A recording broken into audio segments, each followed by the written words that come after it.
Have you ever wondered what lurks in the shadows? What secrets the night hides?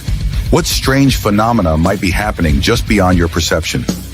Join us as we journey into the world of the paranormal, exploring everything from ghosts and UFOs to cryptids and unexplained occurrences.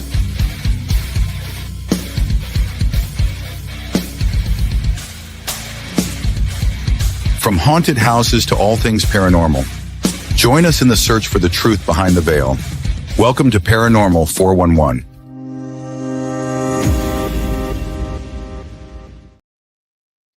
All right. All right. Welcome. Welcome, everybody. We got a great show lined up for you. Yes, we do. And And- did you see that great new intro? That was nice. I like it. Jason worked on that pretty hard on Tuesday, didn't he, Jason? It took a couple hours, didn't it? Yeah, at least. Yep. So we're going to be talking about all this stuff that's been going on recently. Drones, UAPs, or Project Bluebeam. Yeah. Now, how many people know what Project Bluebeam even is? For those of you who do not, then it was something that Serge Monast, now he was a conspiracy theorist, mostly known for his promotion of the Project Bluebeam conspiracy theory.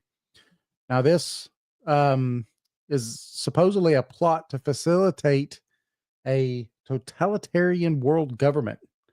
Now, this is going to be done by destroying all religions around the world and replacing them with a new age belief system.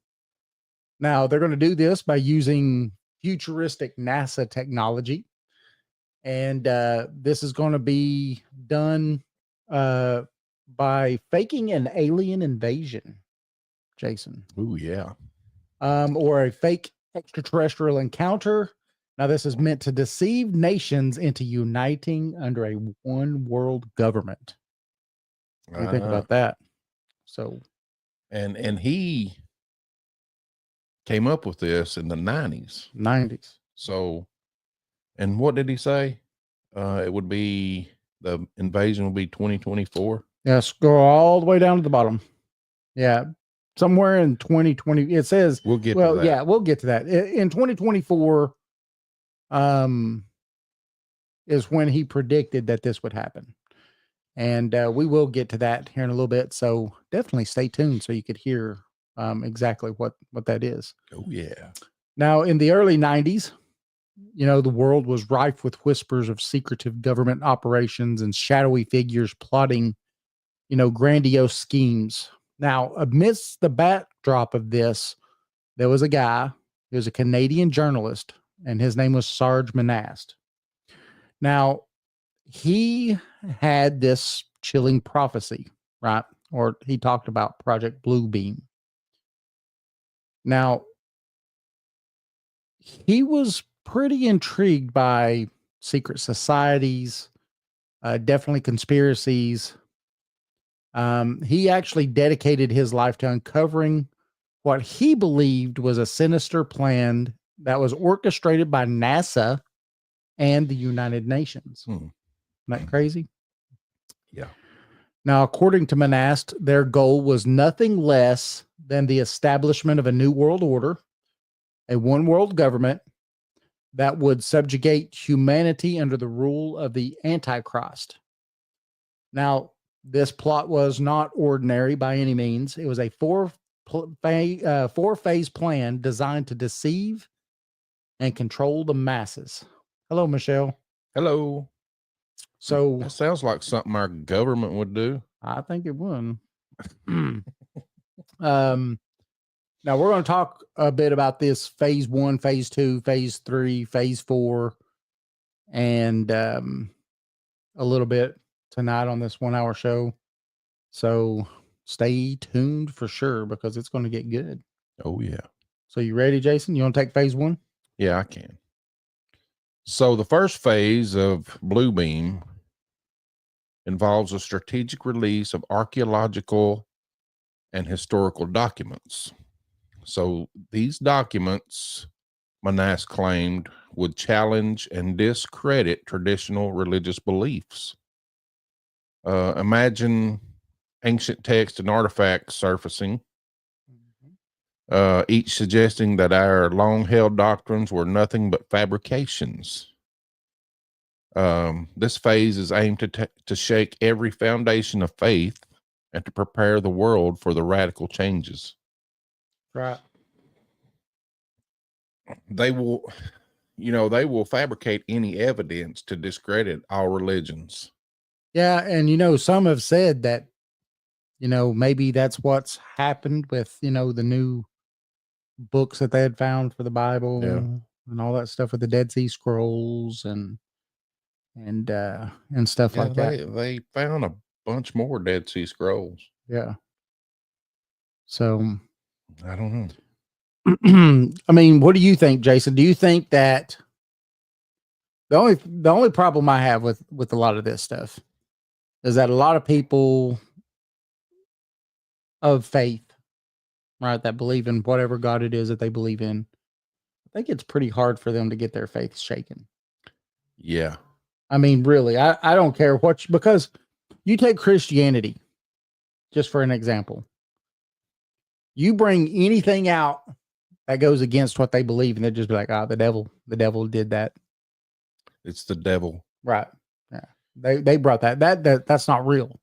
So I think that, to me, phase 1 would be pretty dang hard. Yeah. I mean, especially here in America with Christianity. Right. Well, I mean, you just think, though, how the rest of the world is with, say, but I mean, you have other Abrahamic faiths that are very, How would the like the Catholics. how would the Catholic Church deal with that? That would be something, it'd Right. be hard to deal with for them, I think. Right. Yeah. I just think that the Pope would come out and be like, "Yeah, we knew aliens existed, but it doesn't stop us from believing in God." Right. It just wasn't the right picture of God. Right. Somebody drew the wrong picture. Yep. He really didn't have a beard. But in actuality, this is just a ploy by your government in this conspiracy. I'm not saying this is true, but I'm just saying, in the conspiracy theory that we're talking about. Yes. your religions will change. Yeah. Your God will change. Yeah. Yeah. They're trying to give you doubt. Yeah. Right. First part of it is to give you doubt about your religion. So if you see a bunch of UFOs in the sky, don't be alarmed. Yeah. All over the world, like what's happening now. They have, I know this technology exists to do this because I've seen it where they've projected. It's meant for warfare, really. Right. To break down the enemy, because they think, oh man, look at all this stuff coming. We're going to run. Right. I mean, it exists. Right. And why not use it for that? If you could, I guess, might as well. Now phase 2 of this is psychological programming.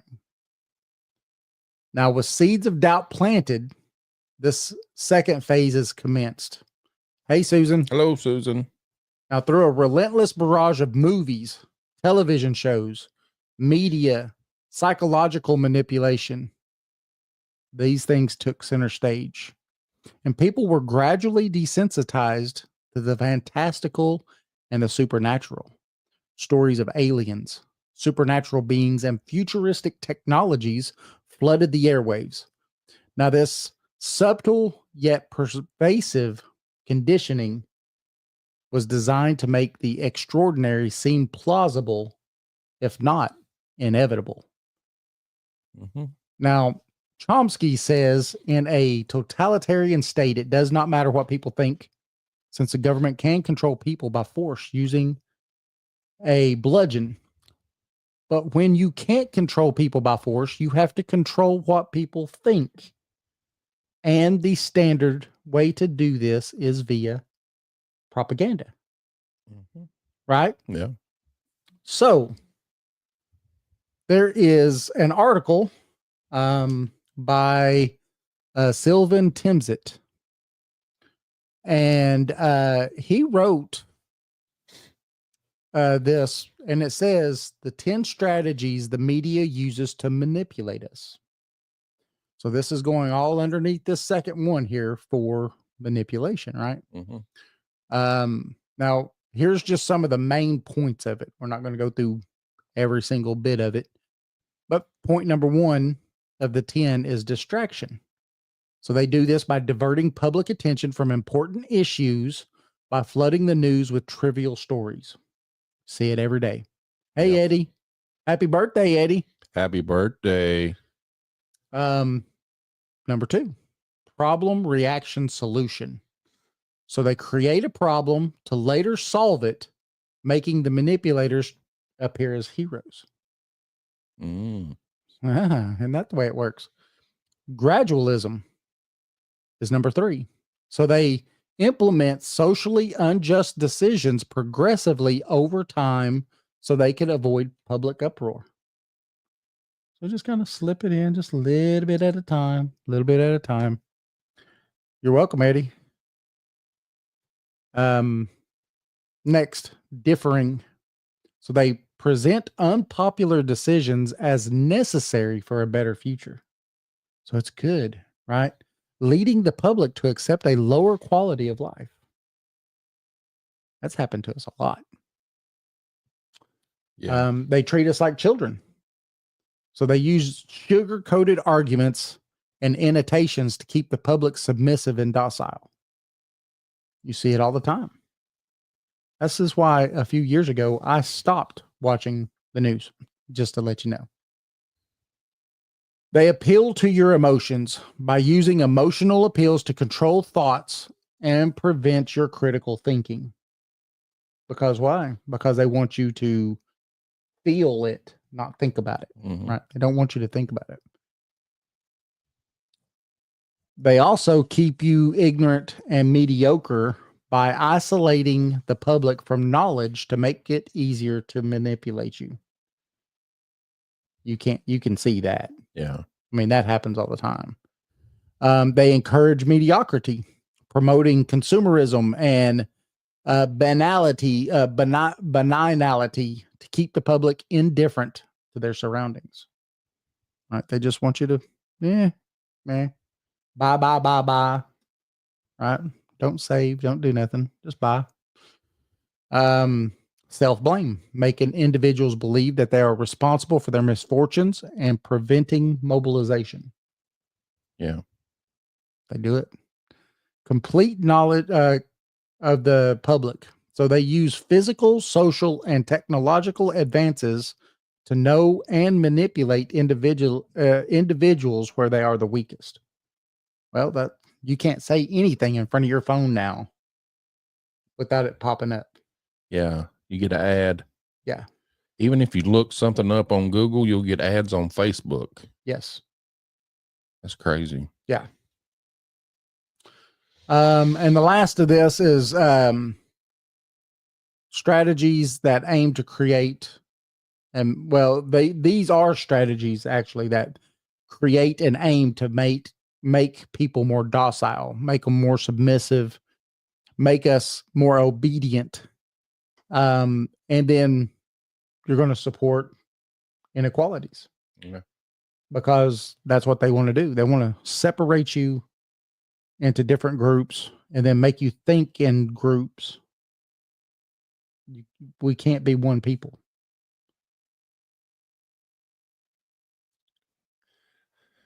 What do you think? Yeah. I mean, I think that psychological manipulation has been going on for a long time. You know, our government started messing with that stuff in like the 50s and 60s. Yeah. Right. We've had quite a few things that came out of there where we found out that the CIA and stuff was doing all those mind tricks. Yes. Where they were feeding people with acid and all kinds of other things. Right. So they've been studying how to do this for a very long time. Yeah. And they are masters of it. Yes. So to think that phase 2 wouldn't be possible. I think phase 1 would be very hard. Very hard to do. Yeah. Phase 2 though, it's already done. Yeah. They've been doing that for years. Yeah. I mean, they've got, I don't care what media you listen to, they've got them all, divided and conquering on their own. And it's done on purpose. So phase 2, I say, is done. I need our door. Yeah. So phase 3, right? phase 3. Yeah, this one right here. Let's fix some of my spelling mistakes, Jason. You probably can't read this stuff. That'll be all right. Will it be? So phase 3 is, as the world grows more accustomed to the idea of otherworldly phenomena, the third phase unveiled itself. Mm-hmm. Advanced holographic technology that would project lifelike images into the sky. In every corner of the globe, people would look up and witness their gods, saviors, and deities descending from the heavens. Each region would see figures tailored to their dominant beliefs, like Jesus, Buddha, Krishna, all of the unified gods. So, and this grand illusion would convince humanity of a new divine truth, and it would pave the way for a new religion. Right. Which, I think it could be done with, I know they've got that technology. Well, I mean, that next, Yeah. one, I mean, I didn't even know until we started doing some of this stuff that they had some of the technology to do some of this stuff. I know they had it in defense. Right. But they'll use it on the citizens or whoever. They use ground-based and satellite-based lasers to project into the ionosphere. Projections, they're so lifelike, they'll be mistaken for miracles. Right. I mean, if you looked up and you saw Jesus coming down out of the sky, it would be that time to pray. You'd be like, what? In every country, their God, or every land, every religion, their God will appear in the sky using the native language. Then they will tell them they'll have it all wrong, that their religion is not right, and they'll begin to morph into a new God. It'll like change into a new God figure, and it will be the God of the New World Order. Right. Yeah. It's pretty wild. Project Bluebeam is insane. It is. I've really, until you brought this up, never heard of it. I've heard of the holographic technology, but I didn't know there was a conspiracy on it. Yeah. That used it as part of a conspiracy. And this conspiracy's been around since the 90s. It's pretty crazy. Now, phase 4,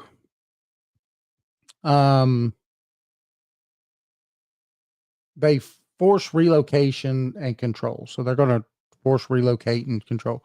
Now, Jason, a long time ago, we did a show on something like this. Remember? Mm-hmm. When we talked about, what was that?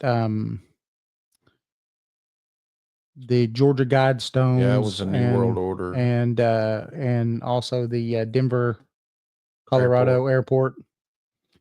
And it was along these lines, because at the same time, we know that the Department of Homeland Security also has ordered thousands of coffins that we talked about at the time, if you remember. Yeah, and they had the concentration camps set up, all of them on rail lines. Every state has them too, by the way. Who is it? It's FEMA that has them. And you can look these up. FEMA actually has these big old camps. Every one of these things, I mean, they've even got playgrounds in them, but they're fenced off and everything, just like a prison, to keep you out, not to keep people from coming in, to keep you from leaving.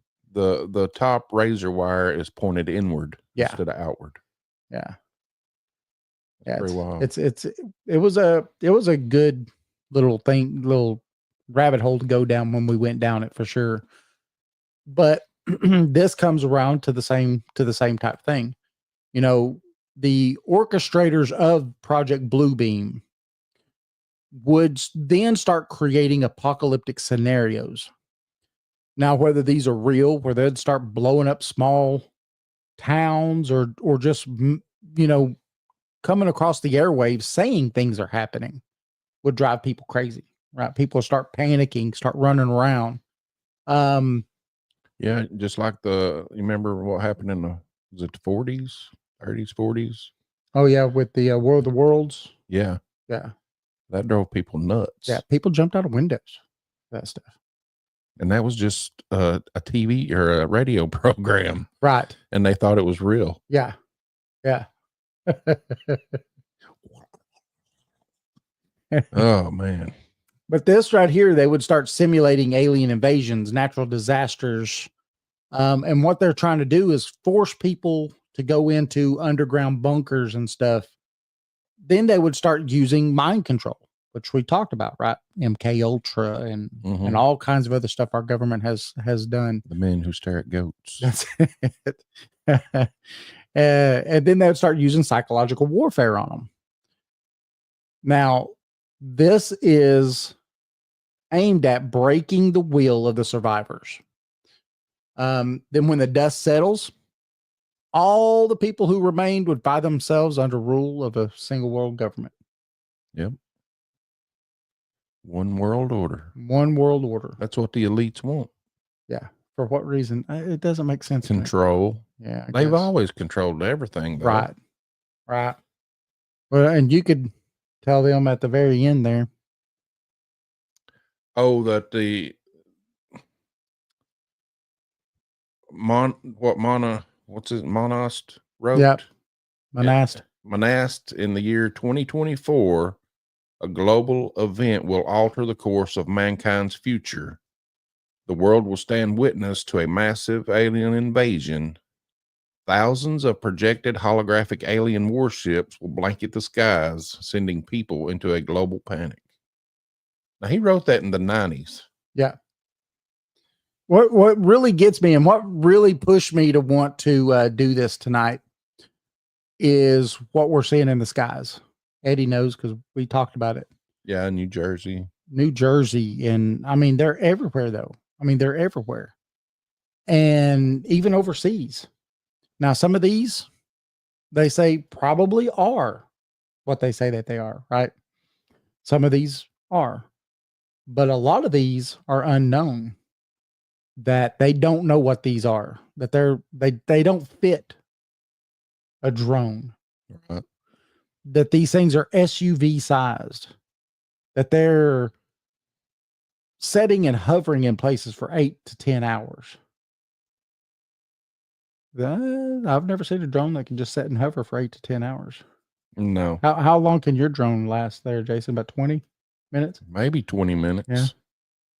So, I don't know. I mean, when you try to come up with the show, at least we do, and Jason and I try to, I won't blanket statement this, I guess, but when we try to come up with a show, you try to make some of it relevant if you can. Mm-hmm. And what's funny about this is that you've got Monast saying that in the year 2024, something major is going to happen and they're going to fake a UFO or an alien invasion. And we've got, for the last month, all these sightings all over the United States, mainly on the East Coast of the United States, but in a lot of high sensitive areas. Mm-hmm. So government installations and things like that. But you've also got them all over the world. You've got them in China and Russia and a lot of other places that it's happening. So this is happening the way he said it would. Yeah. I mean, it really is. Whether it's a UFO invasion or New World Order or whatever, it is crazy that something like that is happening right now. And in our own government's like, we don't know what's going on. Yeah, they called an emergency meeting this morning. Yeah. About all these drones and yep. and Well, what gets me and a lot of other people, I'm sure anybody that's watching this or listening to this right now, or if this is later on that you're listening to this, has the same questions that most of these other people have, because I'm sure you've watched the videos online about all this stuff and wondered to yourself, what is it? Why are they allowed to be in our especially restricted airspaces? These aircraft, if that's what you want to call them, UAPs, unidentified flying objects. Use your word of choice here. But why are they allowed to set and hover over some of these installations for 8 hours at a time, but they're not shot down? And there was some people talking about the fact that these things tend to have, not all of them, but have a presence that they will be sitting there over some of these military installations. And as soon as they know people notice them, all the lights go off. Yeah. There was one incident. I don't know if it was recent or what, but it was over a nuclear facility or a silo back in, Colorado or somewhere like that. But there was a father and a son out hunting or something. And they watched these drones, huge drones. They would, every 4 hours, they would come up, fly over this thing, over the silos and stuff. And then when that 4 hours was up, it would come back at this river or creek, and the other one would go up. So they was alternating because I guess they had to recharge their batteries, but something was going on. He said he got it recorded, but I never found the video. Wow. That's amazing. But see, the thing is that some of these are drones, because they could hear the blades on them and stuff like that. I even seen one picture of one of them. It looked like a F-16 or yes, it was a fixed wing aircraft. Yeah. But didn't have a noise. Yeah. They said. Well, and then that's where people like Ross Coulthart was talking on News Nation earlier today. I was listening to him, and he was talking about the UAP side of it and stuff, but he was said that there is a phenomenon with the UAP called mimicry, where sometimes they will mimic our aircraft so then they could try to blend in. I know the picture I seen looked like a fixed wing aircraft, but it had triangular lights on it and one in the middle. That looks like how a lot of people draw those big triangular craft. It's got lights. Yeah, and then one in the center. Yeah, but it actually had wings. Yeah, that's interesting. So you want to play this or? Yes, and then we could talk about what we plan. So we've got some clips, and we wasn't able to find all of them that I wanted to find, but we do have a few clips that we're going to play. So stay with us.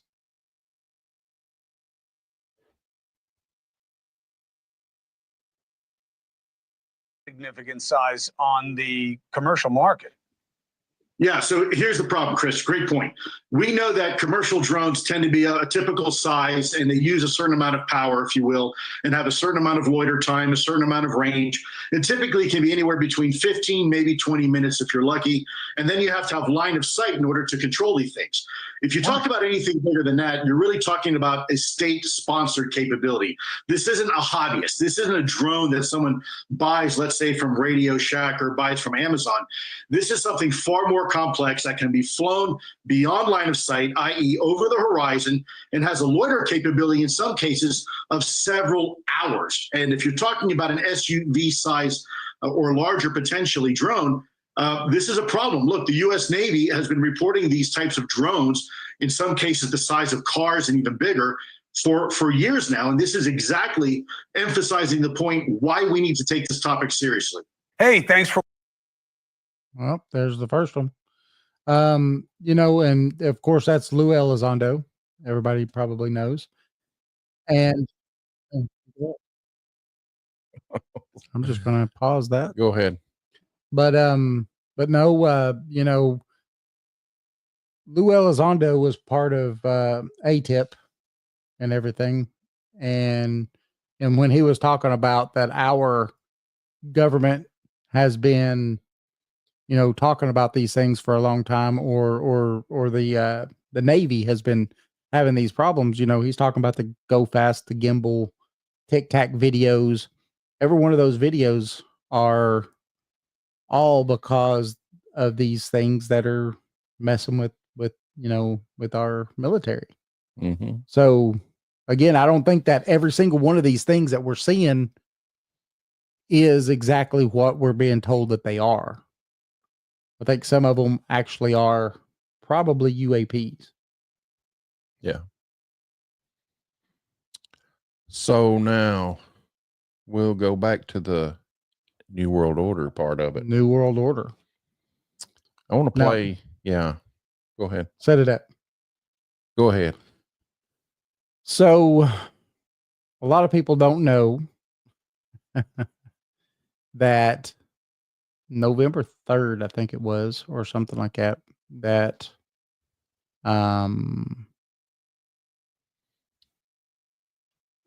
our president signed in for us to be part of. It's hard to say because I don't want to say that it's a new world order, but it's kind of like that. And this right here, so on the part where we're talking about in Monastis, story, where he talks about, we're going to end up with a new world order. What a lot of people don't understand is that we are almost in one now. Yeah. And it was passed last month. A lot of people don't know. But this right here, now, look, we don't usually do things with religion or, with anything to do with politics, right? Because we just don't want to do anything that can divide people. That's not what we're about. But this is just trying to prove a point on this particular conspiracy theory where it's where we're saying that look at point A, point B, point C, and a lot of these things are starting to line up where it looks like maybe he wasn't telling a lie. Yeah. Maybe it was true. So listen to this briefing that the House Republicans had and about the World Health Organization and everything, and what we just got signed into law. Well, thank you for being here today for our press conference on what I describe as the most important issue that's getting the least amount of attention relative to its importance in our country. And like many other issues, we're going to be deciding on November 5 what kind of a country we're going to be. And it applies to this issue as well. President Trump had withdrawn the U.S. from the WHO. And of course, the Biden administration, like every other disastrous decision they made, reversed those policies when the Biden-Harris administration got in charge.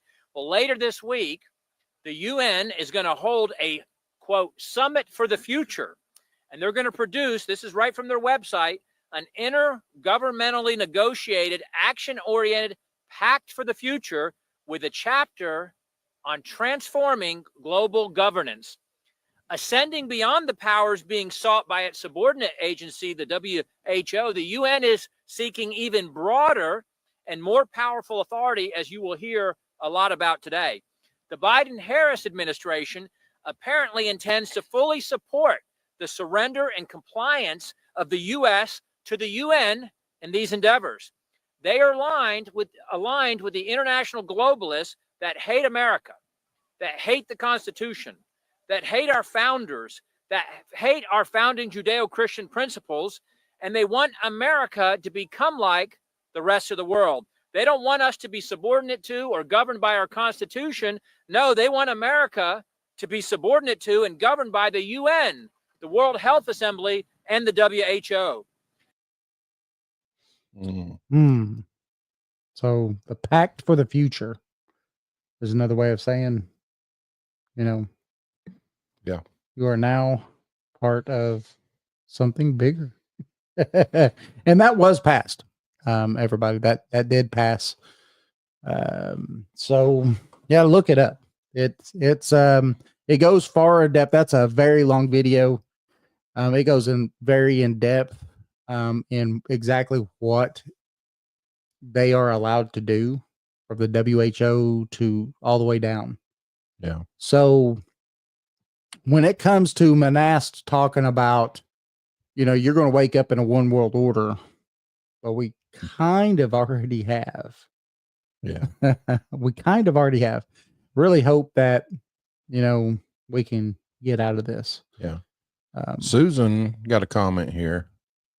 Said Sunday night, Eddie and her were out driving around looking at Christmas lights. And they saw a triangle-shaped object with 3 lights, like in the video, and it was flying very low just over the treetops. Did it make a sound? Yeah, did it hum or Did roar? Did your hair feel like it was like static electricity? I know we had big news in here. Was it Monday or Tuesday, when a big C-130 flew over Loudon Yeah, treetop high? yeah. I heard about that. Michelle was telling me about that. I thought that was crazy. Oh, I guess I didn't hear it because I was at work. Yeah, I didn't hear it. Hmm. So she says, no, Eddie stopped out and got out of the car, but they couldn't hear anything. Wow. How come we can't get those sightings, man? I don't know, but did y'all film it? Or did it happen too quick? Because that would be awesome, wouldn't it? Yeah. It'd be awesome. Huh. I've got one more clip. It's about, people knew about what's going on decades ago. Mm-hmm. And to prove it, here's a clip. You bring it up.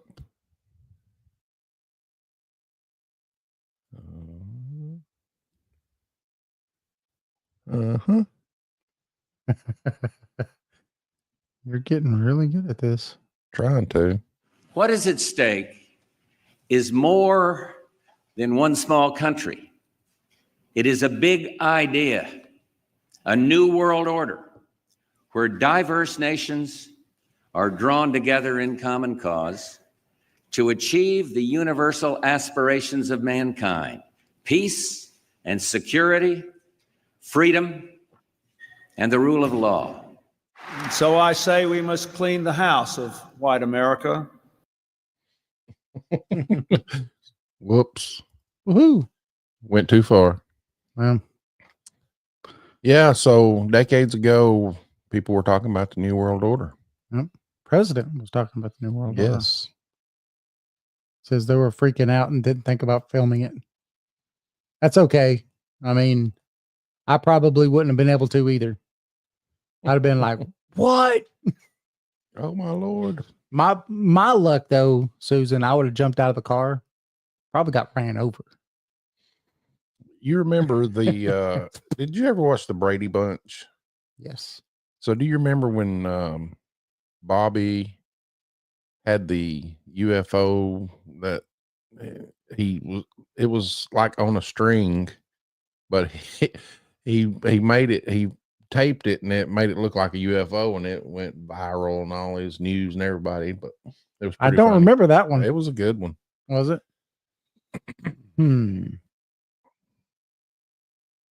Yeah, it would be crazy to see, Michelle. Me and David seen a UFO. Yeah. Right when we first started this show in 2012. Actually, it was after our first show, wasn't it? Yeah, I think it was. I really do. It was crazy. Yeah. Yeah, it was flying across the sky pretty fast. Yeah, and what was weird about it was the fact that we went out on the porch and was talking, and the thing was flying from west to east, but it was a solid round white light. Like an orb. Yeah, like an orb, but really bright and like actual white. And as far as you could see east on a really good clear day, and as far as you could see west, This thing came across the sky. What do you think? In less than a minute? It was at least a minute. Yeah. But that's, a very long way. If you've ever watched an airplane, it can't go from as far as you can see east to as far as you can see west that quickly. No. But this thing, and it wasn't so high that it was, satellite or anything like that either. I mean, because it was bright. It was a very bright white light. And, but what was weird is after it passed by where we were and is continuing east, it just kind of flickered. Remember that? Yeah, it just kind of flickered and went out. and then just went off. And that was the end of it. Yeah. And we didn't think about filming it. No. We were just sitting there like this. We were radioing it back in. Yeah. We had no cameras. Yeah. Our shows were only 30 minutes long max. Too. Via cell phone. Yes. Yeah. It was all cell phone. There was no microphones and boards and computers, and we wouldn't have known about none of that stuff, would we? No. In some cases, it's a lot easier. Right. So what we're going to do now is take a little short break, come back, and we'll close the show out. All right. Remember, you can find us at paranormal411.org, paranormal411 on Facebook, YouTube, and X. I can't find my book. The book. Remember, you can tune in live every Thursday from 7 to 8 p.m. and also Saturdays from 8 to 10. Also, on Saturday, you catch us at WDJY FM in Atlanta. That's 99.1 FM. That's from 10 to 11 p.m. Now, for listeners outside of Atlanta, you can still listen. You can go to WDJYFM.com, or you go to paranormal411.org, click the link and listen. We're also on Subspace Radio and all major podcast platforms. We do have a book, East Tennessee Hauntings and Lore Edition 2. That is East Tennessee Hauntings and Lore Edition 2. That is available on Amazon, or you could go to paranormal411.org and click the link. Oh, yeah. Join us. Join us. Join us. We'll be back right after this short break. Yes. In the heart of Madisonville, Tennessee, lies a pizzeria like no other. Step through the door of Legends and Lore Pizzeria and be transported to a realm where paranormal and cryptid encounters along with mouth-watering pizza go hand in hand. Meet Eddie and his crew, who serve up slices of the supernatural along with the best pies in town. With the walls adorned with eerie artifacts, indulge in piping hot slices that melt in your mouth and tease your taste buds. And it's not just the locals who love the incredible pizza. Legends and Lore has been selected as the best pizza joint in all of Monroe County. As lovers of everything pizza and the paranormal, the owners have mastered the art of crafting unforgettable combinations that will leave you wanting more. To stay connected with this mystical eatery, follow Legends and Lore Pizzeria on Facebook, where tales of their latest creations and upcoming specials will be shared. Make sure to browse their custom menu, featuring legendary pizzas like the Chupacabra Ranch and the Exorcist. So, whether you have an appetite for the supernatural or simply seek the best pizza in town, Legends and Lore is the place to be. Come for the unforgettable flavors, stay for the captivating stories, and find yourself in a world where legends and pizza collide. What if the world we know is merely a fraction of reality? What if there are forces, entities, and phenomena that exist just beyond our comprehension in the shadows of the unknown? Welcome to Paranormal 411, your gateway to the unexplained and the downright chilling. Get ready to rock with the electrifying sound of Catalyst, a band that's sure to leave you wanting more. With their powerful lyrics and killer riffs, Catalyst is a great sound in the world of rock music.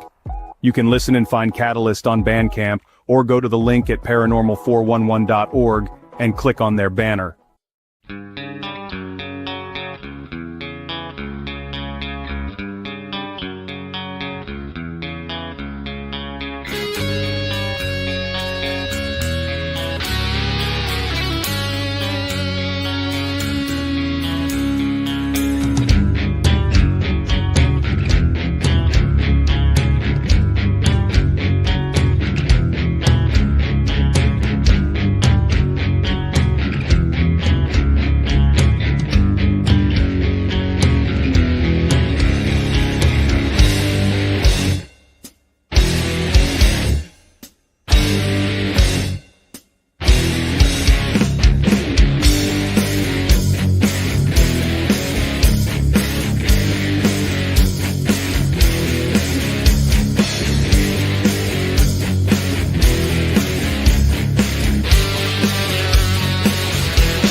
All right. All right. Thanks for everybody for sticking through that quick break. Yeah. Remember, go get you some pizza. Yeah, the best pizza around. Eddie at Legends and Lore. We love your pizza. It's not only good, it's great. Tony the Tiger should be there going, it's great. It is. It's the best pizza around. And not just pizza, though. Wings are fantastic. Yes. I know he showed a picture of a bunch of wings on Facebook the other day. Made me hungry. Too bad. Eat more chicken. That's it. So I guess we're going to close out the show and just give you a few thoughts. Yeah. Remember, something's going on. We don't know what it is, but keep looking up. I think it's coming. Yeah, there's something definitely going on. That's inevitable because thousands of these things are being seen everywhere. So I don't think that that's just for no reason at all. Right. Whatever they are, you could, that's up to you to believe one thing or another. Do I believe that they're all drones? No. Do I believe that none of them are drones? No. There's drones in there too. Yes, of course. A lot of people, I've seen videos and you could hear the propellers and the wing, you know, anybody that's heard a drone knows what they sound like. Or is it the conspiracy? Yeah. Blue beam, we never know. You look at it this way. Three of the four have definitely been touched on. I'll say that. If not completed, somewhat. Yeah. Yeah. Look, we haven't had spectral, light show of gods coming down and together and stuff like that. That's a definite. That hasn't happened. No. But we do have mind control that goes on. Yes. That's an everyday occurrence. We do have the media, their distortion of the truth. Yes. And that's one way or the other. It's just, it happens. And then, well, it's purposeful. I won't say it just happens. It's purposeful. And then what's going on right now with these UFOs, UAPs, fake aliens, whatever it is, right? You press a button, it's going to hit something, but I think it could be all of the above. Yeah, and we were just talking, why are we not shooting these things down and seeing what they are? Yeah, that's another thing that kills me. Now, I've listened to some people that have were doing some interviews and stuff for and it was news stations and stuff like that, to some senators and different things. And on some of these occasions, F-16s have been sent out towards some of these drones to go intercept some of these drones, these, SUV size ones. Mm-hmm. But these things would outrun them. Yeah. They're and they're gone. I don't know of a drone that could fly faster than an F-16. No. Maybe our government, maybe another government, maybe it's China, maybe it's Russia. China, maybe the Soviet Union. Yeah. Could be anybody. But this is something that everybody has to go away with and think about. Who is doing it and why are they doing it? And why is our country seeming to be complacent in allowing it to happen? Right. Especially when it's over these sensitive military sites. Mm-hmm. They don't allow any aircraft over those sensitive military sites, except for their own. But these things are just with impunity, just sitting there, sometimes 8 hours at a time. Yes. Over these sites. Why? Maybe we'll know one day. Maybe when the New World Order comes a knocking. All right. Oh, man. We're going to cut out of here. This is the end of the show. I want to thank everybody for tuning in and joining us tonight. Hope you loved the episode. We actually enjoyed putting it together. It was fun. Yes. And so remember, you can find us on Saturday night, 8 to 10. Hope to see you there. Jason, you want to tell everybody about some things and some places that we're going to be here real soon? If I can remember them. January 10th, no, 6th. We will be doing a podcast with Paranormality Radio or Parareality or Parareality Radio or podcast. When that drops, we'll put the link up. Let everybody know. Yes, and also we're going to be at the Knoxville Public Library on Cedar Bluff, February the 10th. Yes. On a Saturday from 2 to 4. We're going to be doing a little presentation, our first. Yeah, it'll be fun. About Can't wait. paranormal. Yeah. Have a little presentation. Let everybody know about the paranormal how-tos, right? The how-tos and how-not-tos. That's right. We're also going to be at the Bigfoot Festival in Townsend, right? Be set up doing some podcasting. Live podcasting. Yeah. And we're also going to be at the Bigfoot Smoky Mountain Bigfoot Conference. That's right. In Gatlinburg. This will be what, our 5th, 6th year we've been there, something like that? 5, I believe. Yeah. So hopefully we can see everyone there. All right. Have a good night. See you Saturday. Yeah.